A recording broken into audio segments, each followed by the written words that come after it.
প্রধান অতিথির বক্তব্য নিয়ে আসবেন বাংলাদেশ ইসলামী ছাত্র শিবির সিরাজগঞ্জ শহর শাখার সংগ্রামী সভাপতি, সংগ্রামী ছাত্র নেতা জনাব এস এম শামীম রেজা।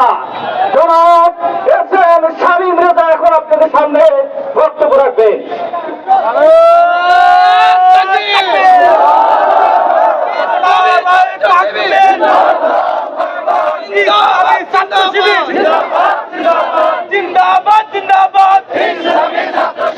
আলহামদুলিল্লাহ, আলহামদুলিল্লাহি রাব্বিল আলামিন, ওয়াসসালাতু ওয়াসসালামু আলান নবিয়িল কারীম ওয়া আলা আলিহি ওয়া আসহাবিহি আজমাইন। শহীদি কাফেলা, মেধাবীদের প্রিয় ঠিকানা বাংলাদেশ ইসলামী ছাত্র শিবির সিরাজগঞ্জ শহর শাখা কর্তৃক আয়োজিত জুলাই জাগরণ নব উদ্যমে বিনির্মাণ এই প্রতিপাদ্যকে সামনে রেখে আজকের এই বর্ষপূর্তি র্যালি পরবর্তী উপস্থিত আছেন বাংলাদেশ ইসলামী ছাত্র শিবির সিরাজগঞ্জ জেলা শাখার সভাপতি, উপস্থিত প্রিয় সঞ্চালক, শহর শাখার সেক্রেটারি, অন্যান্য নেতৃবৃন্দ, প্রশাসনের ভাইরা, সাংবাদিক বৃন্দ এবং আমার জুলাই সহযোদ্ধারা। ৩৬শে জুলাইয়ের লাল সালাম জানাচ্ছি, আসসালামু আলাইকুম ওয়া রাহমাতুল্লাহ। সংগ্রামী ছাত্র জনতা, আমরা গত বছরের এই দিনে বাংলাদেশ থেকে ফ্যাসিবাদ মুক্ত করেছি, কিন্তু ওইখানে আমরা কোনো দলমতের পরিচয় ছিল না। দলমত নির্বিশেষে সকলেই রাস্তায় নেমেছিল, আমরা জুলাই অভ্যুত্থান ঘটিয়েছি। কিন্তু দুঃখের সাথে লক্ষ্য করছি একটা শ্রেণীর দল, এক শ্রেণীর গোষ্ঠী জুলাইকে বাপ দাদার সম্পত্তি বানিয়েছে, জুলাইকে বিক্রি করে দিতে চায়।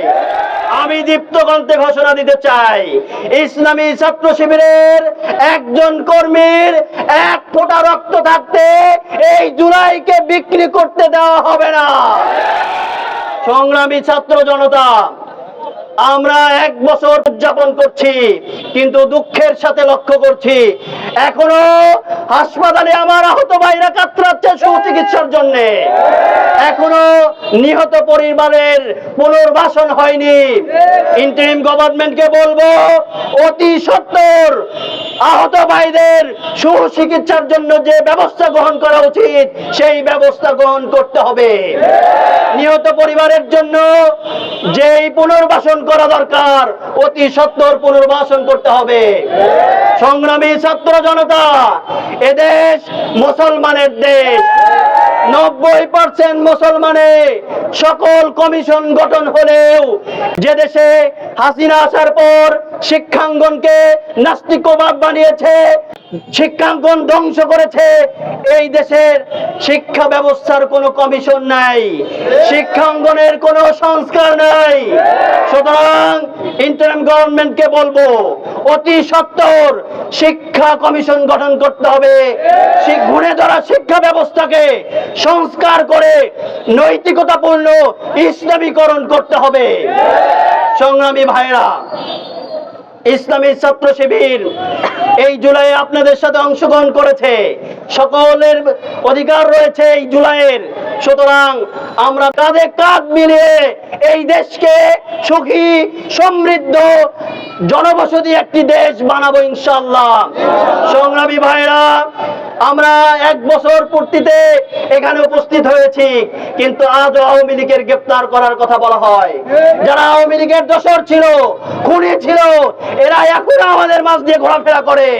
প্রশাসনকে বলবো এই খুনি হাসিনার পেটুয়া বাহিনী এবং খুনি হাসিনার দোসর, স্বৈরাচারের দোসর যারা আছে তাদেরকে অতি দ্রুত গ্রেফতার করতে হবে। সংগ্রামী তাওহীদি জনতা, ছাত্র ভাইরা, যে কোনো আন্দোলন সংগ্রামে মানুষ, মানবতা, দেশ, দেশের সার্বভৌমত্ব, ইসলামের জন্য যখন ডাক আসবে, তখন 24শে জুলাইয়ের মতো যে যেখানে আছি সবাই মাঠে নেমে রক্ষা করবো ইনশাআল্লাহ।